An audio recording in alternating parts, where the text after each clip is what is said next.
About microeconomics and kind of what brought us here and whatnot, or what brought me here, is that, as you guys know, microeconomics is the study of microeconomic systems, meaning a business or an individual, and what we're trying to discern and use scientific backing, the scientific processes to discern what people will do and why. And what are the motivators that people have to do what they do economically? And we'll talk a lot about that. I give you a little example is, what, like the value of the marginal product of labor drives how many employees we're going to hire. Very, very specific stuff, but we're going to get into all of that. So again, it's a study of firms, why firms hire another employee, or why they might lay somebody off, or why, why another worker doesn't contribute as much as the last worker. These are the things. So backing up a long time ago, let me kind of tell you how I ended up here. Is when I graduated from high school and I went off to college, and I started, they make you declare a major, and so I declared, because I didn't know, I really didn't, I declared psychology.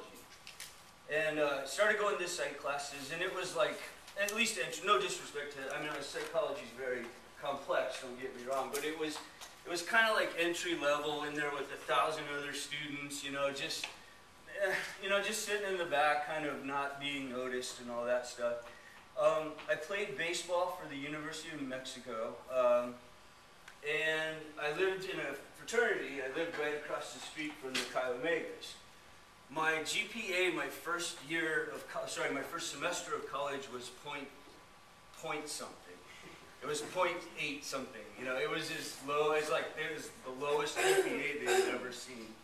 I got kicked off the baseball team, and I got, to the point where it's like, you're going to have to do it or not, you've got to make some decisions. So I, after being in psychology for a year, I re-declared my major as a business administration major, and started working, and started, getting my homework in and going to class and all that stuff.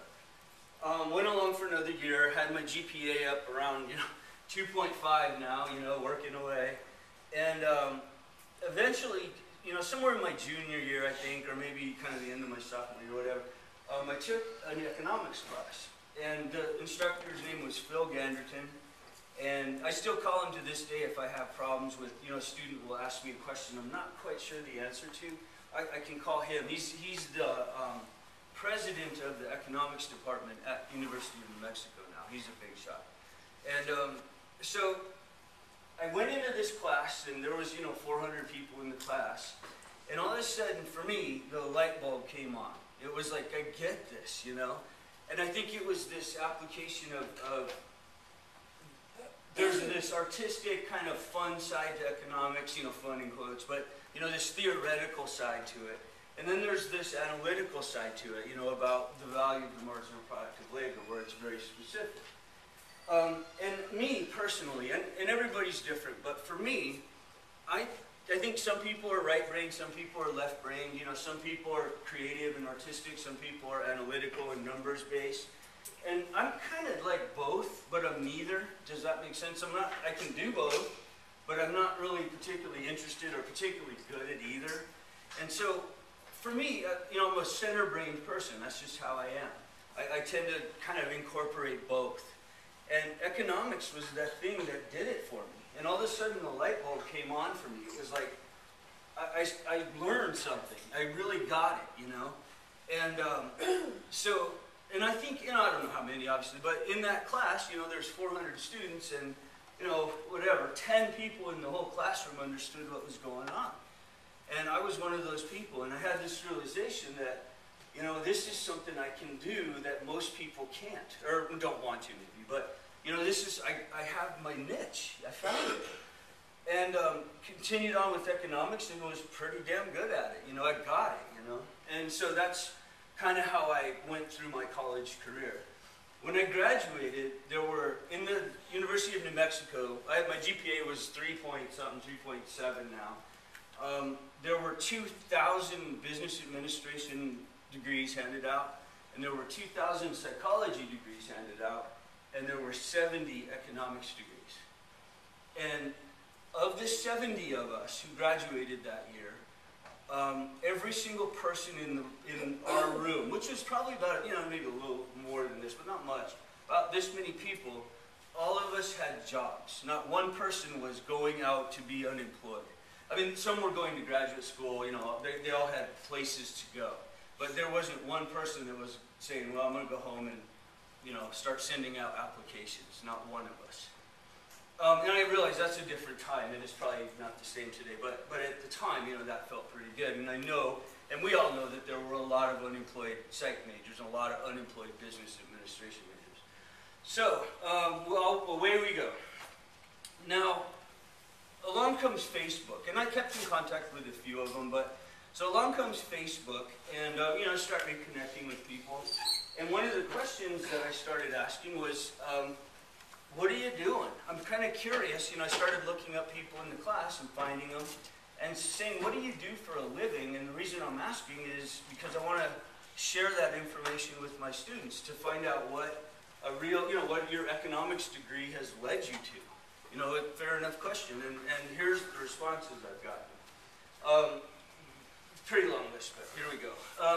My former roommate, his name was Moore Arnold. He played University of New Mexico football. He played for UNM, and he got picked up by the San Francisco 49ers. He played for 2 seasons as a minimum wage lineman, and he hurt his knees, or a knee. Now he owns an insurance company and a real estate company. 3 are attorneys. The most common undergraduate degree for JDs is economics. One works at the Biosciences Division of Los Alamos National Laboratory. Los Alamos is the town I grew up in. It's where they develop nuclear weapons, and the per highest capita residence of PhDs in the country. My dad and my mom were both, my mom's a medical doctor, my dad is a physicist chemist. My brother is an engineer, and my sister is an architect. And then there's me, the underachiever. But anyway, so growing up in Los Alamos was pretty interesting. No kidding, there was, not directly, but if you looked out my window, there was a machine gun turret there. And because at the time it was the Soviet Union, and we were protecting ourselves from the Soviet Union. Little anecdote here is that when I was about 13 years old, where we got picked up for our bus stop, the patrol vehicles for DOE, Department of Energy, that was across the street from where we stood. And at the time, the security was, nowadays it's very different, of course, very much tighter security. But at the time, we could kind of crawl up under the fence, and we could get in where these vehicles were. And what we discovered was, those, they patrolled in Humvees, not H2s, but the big original ones. You know what I'm talking about? Not the little Jeep-looking things, but the big ones. And what they had is these exhaust pipes that went out the side of the vehicle with a little cap on it. And then that way, if they got submerged in water, they wouldn't drown out. And what we discovered is that those caps generally were pretty loose, and we could work them off. And what we did is we took potatoes and tomatoes and whatever we could find, and we'd stuff them down in there. And we put the cap back on, and then these DOE guys, would come get in their vehicles, and they'd drive down the street, and this potato would go thunk off the top of this patrol vehicle. It was awesome. It was like the greatest thing ever. And we a couple weeks go by, and I get called into my principal's office, me and my friend, and they're like, there's these 2 MIBs, uh-oh. And they're like, oh, we could put you in prison forever and, take out your toenails and poke you in the eye, and we could do it all. And so what we had to do that summer was scrub out exhaust pipes of all these. I had a big pipe cleaner, and my job all summer was clean out the inside of exhaust pipes for these Humvees. I did it to myself. But I have my fingernails. Okay. Let's see. So now you know what Los Alamos is. 2 were upper management at Bank of America. It was really interesting. Joe and Sam, whatever. Joe says, oh, I work as an escrow officer, 5th floor, Bank of America, Houston, Texas. Sam, oh, I work as a contracts officer, 5th floor, Bank of America, Houston, Texas. Do you know, you guys work right across the hall from each other. Oh, reunited. And they're like BFFs to this day. And I'm like, you're welcome. Let's see. One is a journalist, works for the Chicago Sun-Times. 4 teachers, one high school teacher who coaches their football team in Texas. One is a science teacher who lives in Oregon. One community college, which is me, and then one teaches at the University of New Mexico. And I'm actually related to him. His mom and my dad are married. Let's see, several entrepreneurs, kind of a nondescript. I have a web-based business, couldn't really tell. I import, export, whatever that means. Let's see, one person owns a Starbucks in San Jose, and from what I've heard, she's very, very successful. She drives like Bentleys and lives in the nice side of town. But I don't know, that's just what I've heard. One is an economic analyst for the state of New Mexico. One is a director of business and economic research for the University of New Mexico. One is an Arabic interpreter for the administrative office of the U.S. federal court system. And what I heard about him was, his name was Todd, is that he actually works for Blackwater. Is that right? Does that sound familiar to everybody? Security? Yeah, okay. And I guess they're hired militia, right? Is that kind of right? And what he does is, from what I've heard, he works in Afghanistan. And he was this kind of guy that you'd be sitting talking to him, and he had on the Doc Martens and the glacier glasses, and he was kind of a weird guy, huge muscles. And you'd be sitting there talking to him, and you'd like look away, and you'd look back, and there'd be this hunting knife on the table, played out. And I'm like, freaking me out a little bit. And so you're like talking, now your voice is wavering a little bit, and you look away, and you look back, and the knife would be gone, and he'd be sitting there smiling at you. You're freaking me out, dude. And he had a car with machine gun sound on it, and these poor little old ladies who were doing, the speed limit, he'd come up behind him. He was like so stressed out and so type A, and he'd turn on this machine gun sound, and these poor people would slam on their brakes and get over to this.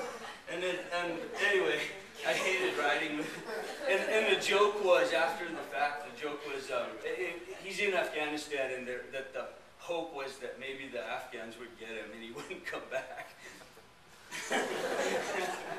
That's horrible.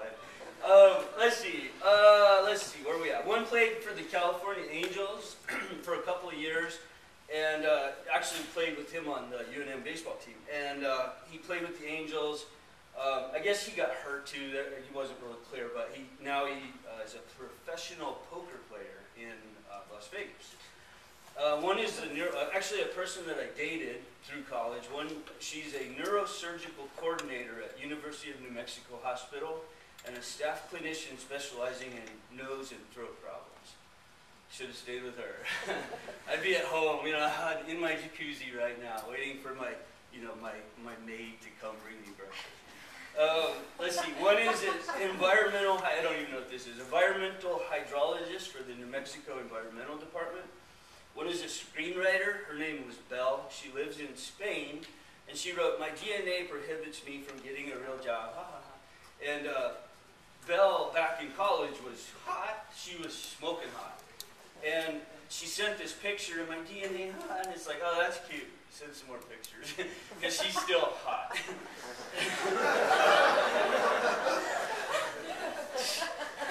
My boss is going to come walking in hot. Economically, let's see. There we are. One is a musician that played with Dave Matthews Band. His name was Dave Guevara. And I don't know if you guys, maybe some of you don't, but around the year 2000 or so, do you remember when Dave Matthews Band bus dumped their shitter into the river in Chicago? On a boat? Onto a boat. Do you guys remember that? Just let me give you the backstory real quick. There was this kind of fatigued bus driver for Dave Matthews. They were in Chicago, and he needed to dump their shitter. And so instead of going to the station to do it, because they were tired or whatever, what he did is he got out over a bridge in somewhere in Chicago River, I don't know, and he releases it and a tour boat is coming underneath. And it goes right on. You know, they're all looking up. What's this? Hey, true story. That's true. And, you know, the Dave Matthews Band had to pay volunteered to pay $400,000 to their ecological, you know, environment. I don't know exactly what happened. But the point of the story is the poo that came out of that bus probably belonged to my friend. My claim to fame. Famous poo. Okay, let's see, where was I at? One is an owner of a rental place, you know, for backhoes and like bobcats and stuff like that. And then last but not least, the girl that I dated probably more than any other, the one constant, we graduated and she became a professional bodybuilder. Glad I didn't stay with her. and not only that, but recently she started, and I guess she's professional, she's a professional MMA fighter now.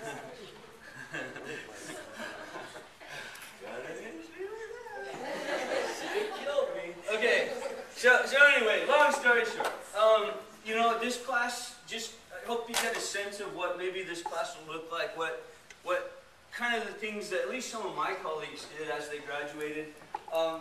Maybe there'll be a few of you in here who are kind of going down that road of, you know, it's kind of this, it's kind of that.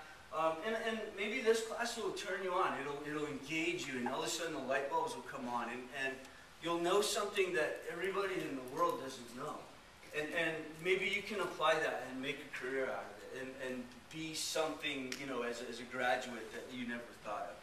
I hope so, and I'll do my very best. And then the final line here is that my guarantee to you, I mean, it's kind of a two-way street, but that when you're in university or wherever you decide to go, and you're sitting there with the 400 other students taking some sophomore econ class, if we do this right, you guys will be the ones that are the 5 in the classroom that understand what's going on.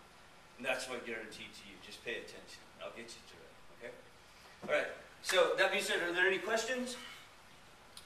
All right. Just a kind of a friendly reminder.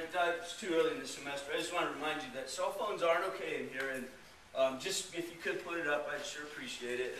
And not a big deal. Yeah, we're still kind of learning each other. So please put that away, and away we go. All right. Let's see. Go through this. I'll go through as many times as you want me to. If at some point you're like, no more, we get it, just tell me. I won't waste your time. So Shasta College Online, your first initial, last name, and then the last 2 of your SID. And then your password first time is your 6-digit birthday, and then you'll change it, so 010180, whatever.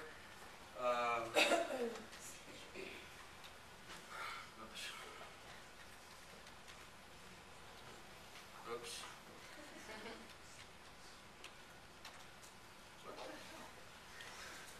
Grab my caps.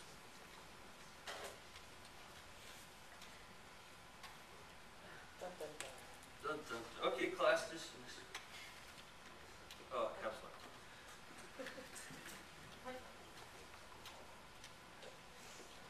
God dang it, now I can't type. Okay. There we go. All right, and which section is this? So we get into our class, and then you guys, of course, you guys don't see the homework. I'll update that as it comes, so you don't see this right now. Come into our, do you want me to go through printing this, or is everybody okay? If one person says, please do it, it's not a problem, just tell me. Anybody want me to go through printing it? Anybody?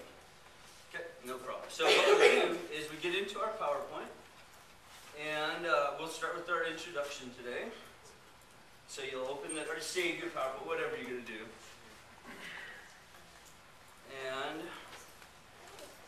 then you get in, and now there's the PowerPoint. Now, to print it, what you do, and your system may be a little different than this, because this is the latest, greatest version of Word or of Office. So it may be a little different, but the titles are the same. So you'll go File, and then Print, and then the slides down here, you'll select the layout that you want, and then you know, 6 per page or 9 per page or whatever works for you. This is 6 here, And I would, when you print it, make sure that you go to the draft quality. You don't need the color. It just is a waste of ink for this, you know. And then as we go through class, you don't have to write all this down. You just make a note, you know, oh, this is important, on exam, whatever. Right, so there's that. Everybody okay with that?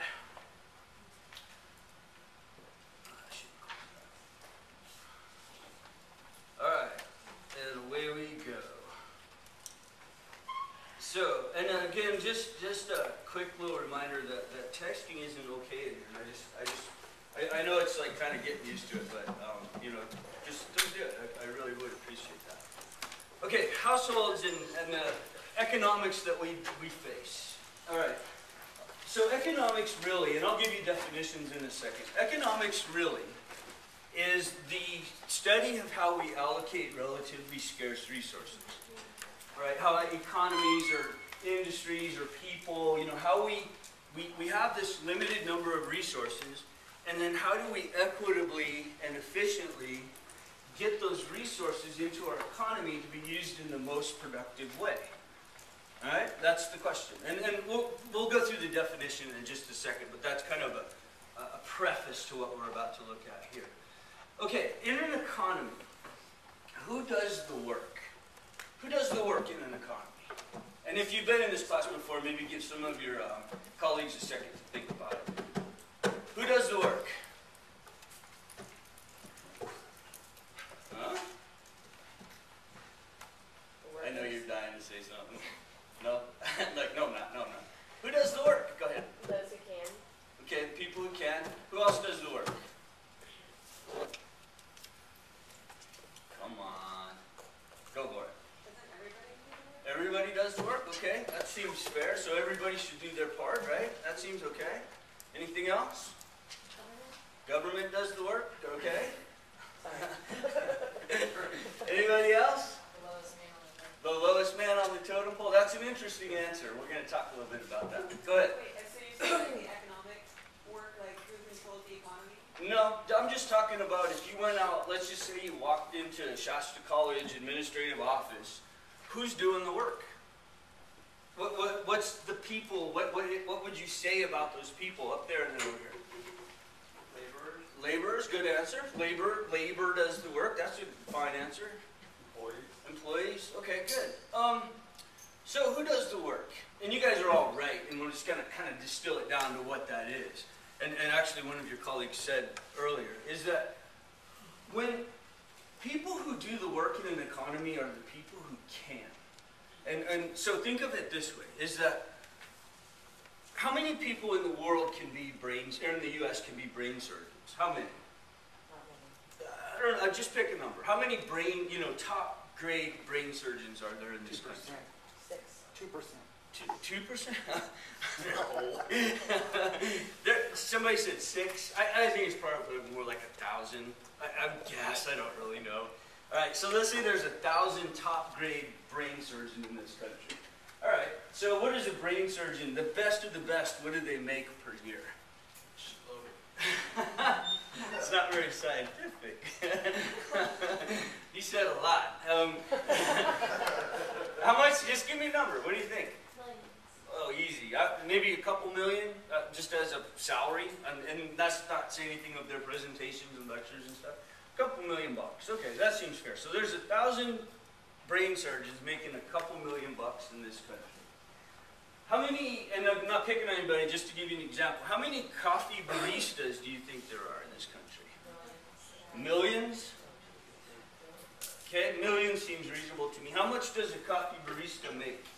$8 an hour. Minimum wage, $8 an hour, maybe a little bit more than that, right? And Starbucks pays pretty well, and there's tips. So let's go with $12 an hour. Is that fair? Just as a number. Okay, so who does the work in an economy are the people who can. Let me back up to what I said in the first place. If you had a brain surgeon working at Starbucks, would he be there or she be there very long? Why? Because they can do more productive work, right? And they'll get into a hospital and they'll move up the ladder and they're going to do work that's consummate with their ability, and then the pay will be consummate with their ability. Now, a coffee barista, I'm not saying that it's unskilled. I mean, there's training and all that stuff, but I don't know. I've never done the program or anything, but I would guess it takes a couple weeks to maybe become a reasonable coffee barista. I don't know that, but correct me if I'm wrong. A couple weeks maybe. And so, for me to become a coffee barista, it'd take me 2 weeks, and I can make $12 an hour. For me to become a brain surgeon, I have to have I have to be really, really smart, obviously, because I got to take in all this information. I need to be in med school for 10 years, with 8 years of medical school, 2 years of residency, and then probably even another 2 years of specialty stuff, right? So 12 years of school, all right? And so not just everybody can become a brain surgeon. Does that make sense? Right? So who does the work in our economy are the people who can. Now, somebody had said that the lowest common denominator, I want to address that a little bit, is that, have you guys ever heard that you promote to your level of incompetence? Have you ever heard that saying? Okay, what that means is this, is that generally speaking, have you ever been in a business where you walk in and it's like, I don't know why you're a manager. I don't get it. Or I don't know why you're on the food. It's like, you're terrible. I mean, nothing personal, but man, you're awful. No, it is personal. You stink. No. And the reason that happens is this, is because when you get a job, what you do is if you're good at the job, you get lots of accolades and you get, people saying, you're really good at this. Maybe you ought to try for the next job up. So you apply for and get the job, and let's say you're good at that too. So you learn all there is to learn, and then you move to the next job. And what happens is we, at least in industry and in academia or wherever, we keep promoting until we reach the job that we're no good at. Because once we've reached that job, then they're saying, and definitely doesn't deserve a promotion at this point because they're not very good at the job they do. So generally, just kind of making a note of what you said is that a lot of times people will get into a job that they're just beyond their skill, and that's where they stay. And so that might explain when you go in and you see a manager that absolutely has no idea what they're doing. It's because they were a damn good server. But they've moved them into manager and they don't know what they're doing. That's what happens. All right, so who does the work in economy is the people who can. All right, what goods are produced and how many of them should we make? What do you think? What should we make in this country?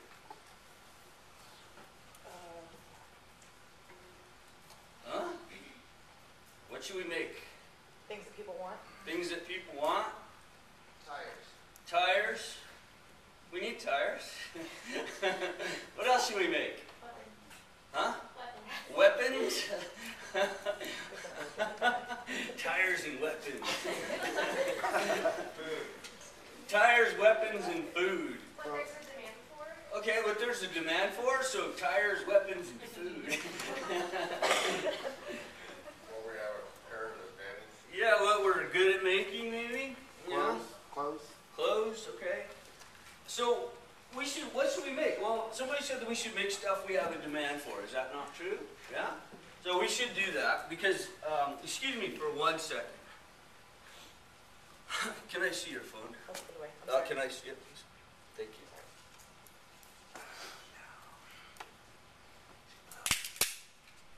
you. Okay, so where were we? We were talking about what should we make in this country? What should we make? New phones. New phones? No, new phones, I don't think so. Anything else we should make? Electricity. Electricity? Anything else? Anybody have any questions at this point? Everybody looks a little bit stuck. Any questions? I told you don't text, right? So, any questions before we move on? Anybody have anything they want to talk about? Everybody cool? Everybody cool? All right. Awkward. I'd like to introduce you guys to Sarah. We've been planning this since last year. Everybody's like nervously laughing. You mean it wasn't real? Gotcha. She was recording it for, we're recording it for a class, and we thought, hey, this will be a great time to do it. So that was my phone. I gave it to her. Did I get you guys? What are you guys like? Don't lie, don't lie, because I was scared shitless last semester. Oh, did I get you? I saw a couple people back there just like, yeah, so you know, all the students who've been here before are just sitting there grinning. Anyway, that was all, just so you know, that was just stage. But we have it on film, so that's the best part. Well, I'll show you where it is on YouTube.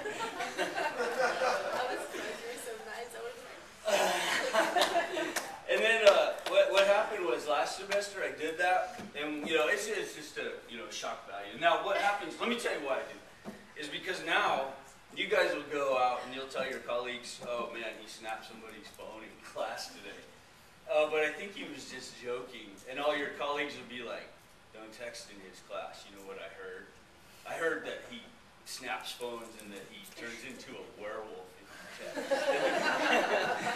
I heard that he snaps phones and then flattens your tire and steals your babies. Get it all on video.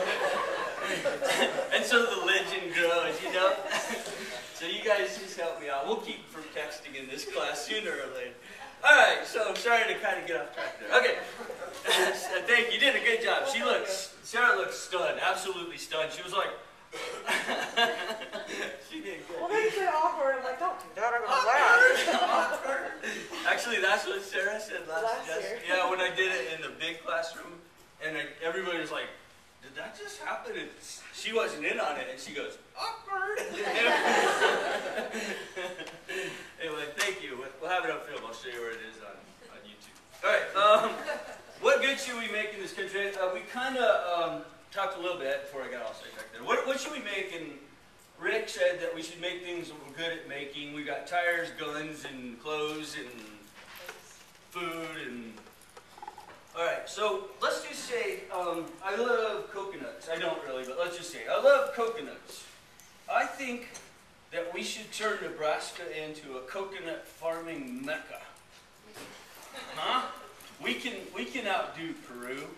Let's outdo them. We have that advantage. We're Americans, gosh darn it. We can do it. We got that ingenuity, right? So we're gonna start growing coconuts because Peru made us mad, and we're gonna outgrow them. We're gonna do it. So what do we need to start growing coconuts? Let's talk about some of the factors of production that go into making coconuts. What do we need? The right climate. The right climate. Okay, so you need the right climate. Now, is Nebraska the right climate? Okay, so what are we going to need to do in Nebraska then? I got an idea. Let's just make all of Nebraska one big greenhouse. It'll just be, the whole state is one big greenhouse. How much is that going to cost? Maybe $120-ish. Right? It would be billions and trillions of dollars probably, right? But no, now we've got this idyllic environment for growing coconuts. It's even control. We never get monsoons. It's perfect. But the thing is that our overhead, our startup costs were trillions of dollars. So we grow one coconut. How much did that coconut cost us to produce? $1.001 trillion, right? With the water and seed, right? It cost us $1.001 trillion to make one coconut. Does it make sense for us to do that? No. Well, what does it make sense for us to do, though? Yeah, and what's Nebraska good at growing? Corn, right? So they don't have to build greenhouses or anything. They've been doing it for a long time. They know how to grow corn, and they're good at it. So what we ought to do is grow corn because we can, without doing anything real special. And then if we want coconuts, what we should do is go to Peru and say, we have this bushel of corn that we grew relatively easily that you can't grow as well in your tropical climate, and we'll trade you this bushel of corn for a bushel of your coconuts, right? And then who comes out ahead is that we both do. Because we can't grow the coconuts, and even if we try to, with all the resources, we get one coconut for $1 trillion. And I'm not making this up, Peru, their biggest landfill problem, true story, is coconuts. They have so many coconuts in Peru that it's filling up their landfills. That's a true story. So the idea is you do what you're good at. Don't try to compete with people who have natural abilities more than you. Because it's just, you're going to invest too much. Do what you're good at doing, and then trade that ability away. All right, what resources should be used in production? Kind of the same question. What should we use?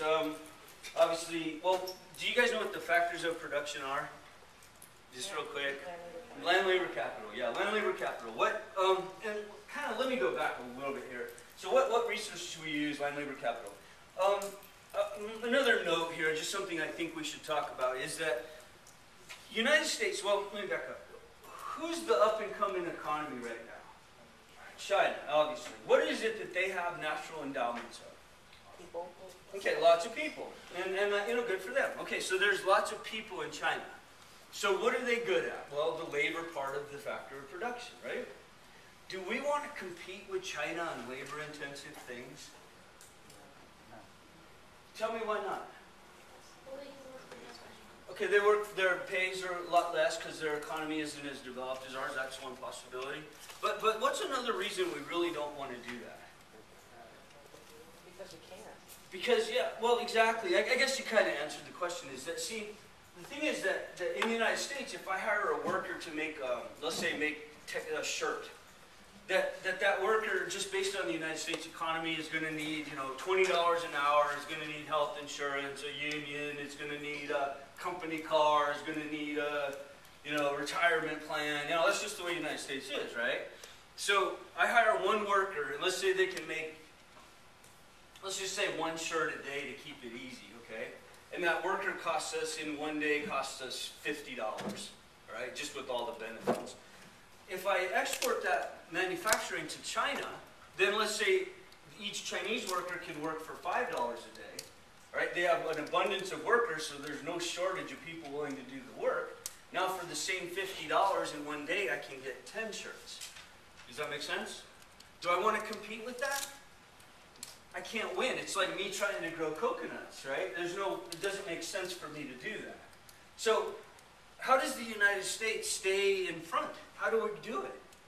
What is it that we're going to do in the next 100 years that's going to keep this country a leader?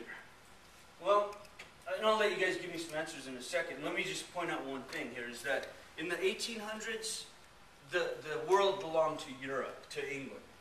In the 1900s, the world belonged to the United States. In the 2000s, the world belongs to China. It's just the way it is. So how are we going to stay in the lead? What do we got to do? Somebody have any ideas? And be respectful. What do you think? What can we do? Anybody? We got to do what we're good at, right? We got to do it. And what are we good at? War? Growing pot? What else are we good at? What are we good at here? Well, let me give you another anecdote. My grandfather, who passed away last year, but when he was a young man, born in 1911, him and my grandmother lived 10 miles apart. The way they communicated, they went to the same high school. The way they communicated was my grandfather would write a letter to my grandmother and say nice things, and he'd mail it to her. And then she'd get it 2 days later, and she would respond, and then she'd mail it back. So in 4 days, they'd have a back and forth message. If I told my grandfather that when I'm getting up there in age, I have this. And what this does is it shows me a map, it shows me where I am, it shows me where my friends are. I can call, I can talk, I can record, I can take a picture. I can like stupid shit that I don't really care about. No, I shouldn't have said that. But okay, so here's what we're doing, you know, 100 years later, Grandpa. And if I was to tell him that in 1911, he would have said, that's sci-fi. It's not real. That'll never come around. I mean, that's ridiculous. How are you going to get a phone in a little box like that? How are you going to do that, right? The way we're going to stay in the lead, actually, is you guys. Because you guys are the ones that, when I'm old and crotchety and I'm walking around saying, oh, the kids don't have any respect, you guys are the ones that are going to have what this is to me. You guys will have that, you know, times 10, whatever it is. I don't know what it'll look like. You guys will develop it. You guys will be the ones that invent it. And that technology is what hopefully is going to keep us in, at least economically, in the lead. And what China tends to do, and no disrespect, it's fine, it's the way it is that they tend to take the technology and then knock it off. And they can do that because they have a lot of labor. Fine. In China, they have Apple stores. Do you guys know about this? If you go to Chengdu, China, there's an Apple store there. Except it's not an Apple store. It looks like an Apple store, but it's like they copied an American Apple store and put in Chinese stuff.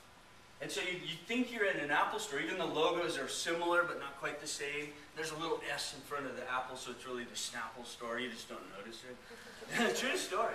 And so they knock off technology, and you guys will develop that technology and keep us in the lead. That makes sense? Another thing, just kind of off on a rabbit trail here, but just to give you another sense of what we're going to be doing here is, in the next 100 years, we will end up going out into space. What's the point? Why do we need to go into space? Because there's nothing left here. Somebody said nothing left here? Because China is. Because China is. That's actually kind of a, I see where you're going with that, because we got to compete, right? Find maybe something inhabitable, like water. Or, Yeah, find inhabitable other places. What else? What's actually the real reason? I think you kind of said it. What's the real reason we need to go into space? Anybody? You know, that's a good answer. I like that because it forces you to develop new technology. Oh, that's a good answer. I definitely couldn't incorporate that. Thank you. Yeah. Metals. There you go. You're getting warm. Is that? Yeah. Resources. There you go. That's the real reason. Because what we're going to do, you know, we're using up all the resources on this planet. We're using up the unrenewable resources, and that's the way it is. I mean, that's how we are, what we're doing. And what we're going to have to do is, you know, start conserving. You know, I'm not preaching, I'm just being honest. And what we're going to do is, as in 100 years, who knows exactly, but in 100 years, you know how some students go off to Alaska to do crab fishing for the summer to make lots of money? In 100 years, those same students will be going to Mars to mine for uranium. And then they'll be coming back and going to Shasta College. True story. That's true. And the technology that gets them there, we haven't developed yet, but we will. And you know, what I see is sci-fi. You guys or your kids or your kids' kids are going to be thinking, you never had an, how did you ever get along, you know? So anyway, that's how we're going to stay. One other little note, there's also certain jobs that you can't export. You can't export a barber or a coffee barista or a car mechanic or a maid or a restaurant server, or, you know, things like that. So we also are going to be a service economy. And I've heard some models that talk about how the United States will become the world's Las Vegas. So what research, of course, the things that we have. And then last but not least, what price should we charge? What people can afford. What people can afford, okay? They're willing to pay. What they're willing to pay. Any other thoughts? They're both good answers. Any other thoughts? Enough to to generate a new one, right? To have that circular productivity, sure. Less than the competitor. Say it again. Less than the competitor. Less than the competitor. Okay, that's good. Let me give you a really simple model, and this I hope will stick with you. What should we charge? I have a pencil. It has no eraser, but it's got quasi-sharpened. It's a good pencil. It's a Harvest Square with no eraser. I'm willing to sell this pencil to anybody in the classroom for $50. Anybody. 40. 30. 20. 10. 10! Get out of my way!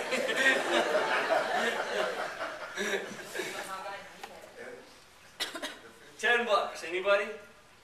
5. 4, 3, 2, 1. 50 cents. 25 cents. 25 cents? We have one taker. Yeah, there's no eraser. I mean, that's, you know, it's like an eBay sale. I forgot to take a picture of the eraser. We have one taker at 25 cents. How many of these do I have? How many takers do I have at 25 cents? Should I sell this to her? Yep, I should, because I've got a taker. Here's my, I have one. I've got one taker. Assume that I had two. 25 cents. Yeah? You say yeah, because you say 25 cents. 20 cents. 15 cents. Where? You? 15? No? She's like, hell no. It never reaches. 10 cents. 9, 8, 7, 6, 5. Okay, thank you. We have two takers at 5 cents. Now, if I was a monopoly, I'd sell you one for 25 and sell you one for 5, but that's illegal. But I can't do that. I have to sell the same price. So if I have two of them, based on my market, what's the price going to be? 5 cents. Because I have two takers at 5 cents. That's how many commodities that I have. Make sense? All right. That being said, everybody kind of understand that? So I price what the market will bear. Let's go jump ahead for 6 weeks, all right? I still have this one pencil. We come into class, and I guarantee you there are going to be 4 or 5 students who'll be like, Zan, today, what? I didn't know. We talked about it for the last 3 weeks. I had no idea. They're going to come in, they're going to need a Scantron. They're going to run over to the library, and they're going to come back, and they're going to sit down, and they're going to go. And you know what I'm going to say? $10. 50 bucks? Okay, 40, 30, $10? You're killing me. 5 bucks? All right. 5 bucks because I'm running out of time, right? So maybe I could sell this for 5 bucks because the demand curve has shifted, right? It's gotten more urgent. So I might find a taker for 5 bucks. Maybe not that much, but you know what I'm saying. So because the demand curve has shifted, the demand has changed, and now the price, as consummate with the number I have, is changing as well. So what price should I charge? So what I can get for it. All right. Any questions about any of that stuff? All right, don't write all this down. I mean, feel free to kind of make note of it if you want, but there's a more important slide coming up right after this. Let me just go through this. Society, as I've already talked about, microeconomics is the study of how we allocate scarce resources. And so everything in the world that's of value, everything we need and we use has got a scarcity attached to it. Name one thing in the world that we use that doesn't have scarcity. Anything? I heard two. Say it again. Somebody said plastic. Can I get back to that one? Because I want to. There's another example I think might tie into that a little bit. Somebody said plastic. Somebody else? Solar energy. Solar energy. Is there a shortage of solar energy? I would say there is, because it's not that the sun stops shining, it's the ability to convert that energy into usable energy.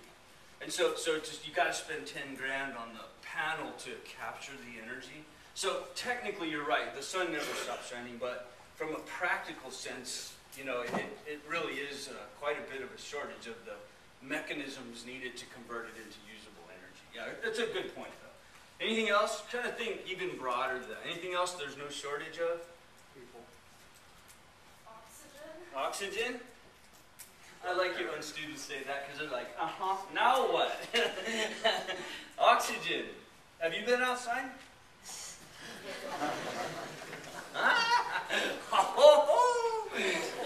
It's terrible out there, right? The oxygen is there, but it's so filled with smoke, and you know, people's eyes are watering, and you know, it's terrible. So is there a shortage of oxygen? Well, kind of technically no, but kind of yeah, you know what I mean?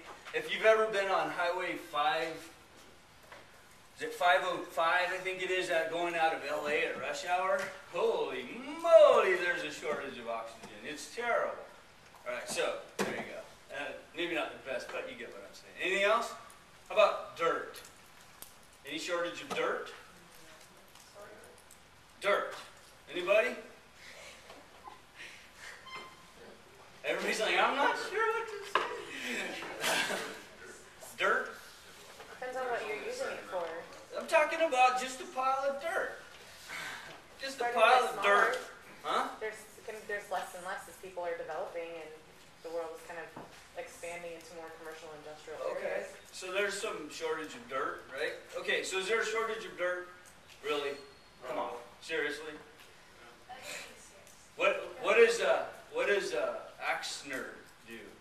What do they sell? Dirt. Thank you. Anything else? I heard one person say one time, stupidity.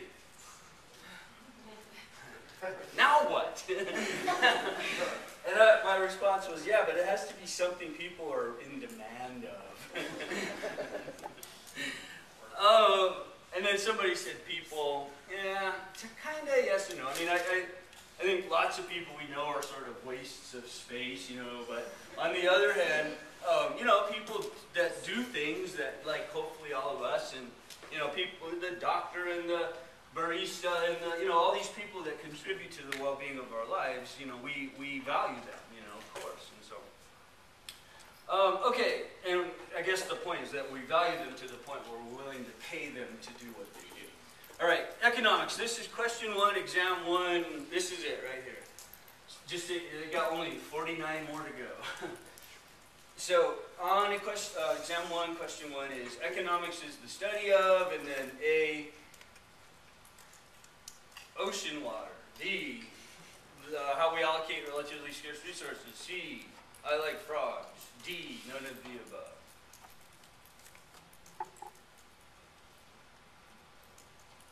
Everybody's thinking if I put I like frogs, that's technically not wrong. Because I like frogs.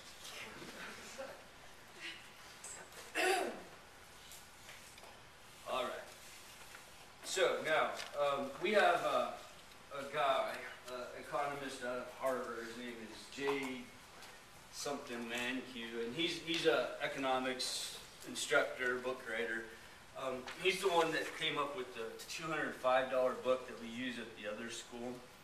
And he's got this 10 principles of economics that more or less have been adopted by economic circles, more or less. Dole, in our book, he's adopted them. You know, they're a little bit different, but here they are. The first 4 are both, the next 3 are micro, and the next 3 are macro. All right, so the 10 principles of economics. And you don't have to remember Mankiw, that's not important, just the 10 principles of economics. Okay, the first 4 are that people face trade-offs, the cost, yada yada, rational, whatever. Okay, you can read.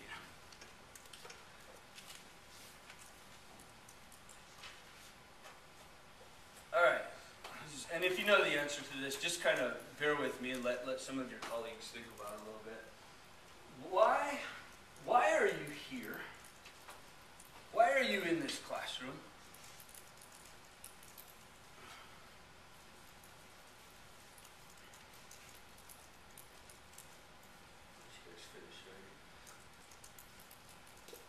So, why are you in this classroom? Come on, there's lots of reasons. What is, don't do it. Why are you here? To learn. Good answer, like best answer ever right there. May or may not be true, but a great answer. What else? Why are you here? Get a better job. To get a better job. Good answer. Anybody else? Why are you here? To complete your major. Good one. Any other reasons? Nothing better to do. Nothing better to do. I was bored. Somebody Enjoy the subject. enjoy. Okay, enjoy the subject. That's the greatest answer ever, right there. Any other reasons why we're here?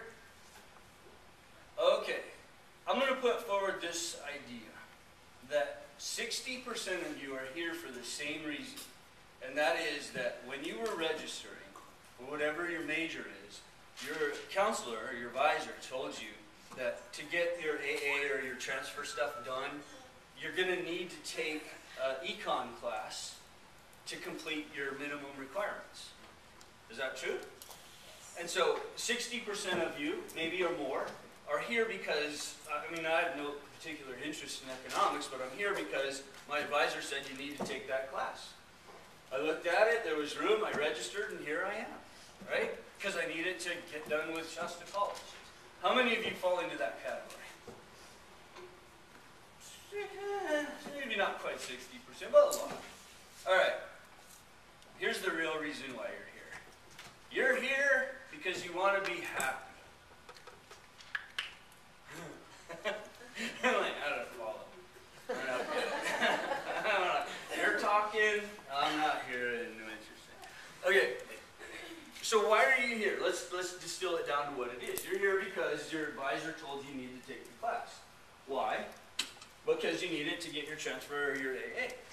Why are you working on your transfer AA? Let's just assume transfer for now, but why are you working on your transfer? So you can go to UC, CSU, wherever you're going to go. Okay, so you can go to college or to universities. Then what's the goal of going to university? Well, first, to get a degree. And then what's the point of getting a degree? To make lots of money. What's the point of making lots of money?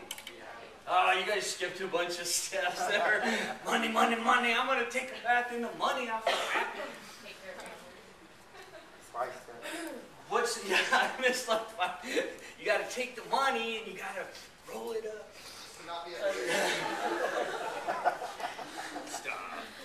Okay, what's the point of getting the money? Well, because then you can buy things, right? And then you can, if you enjoy boating or flying or whatever your thing is, that you can pay to do those kinds of entertainment things. But at the end of the day, one of your colleagues already said this, what's the real purpose in life? I mean, maybe not quite for everybody, but most of us. What are we really trying to do?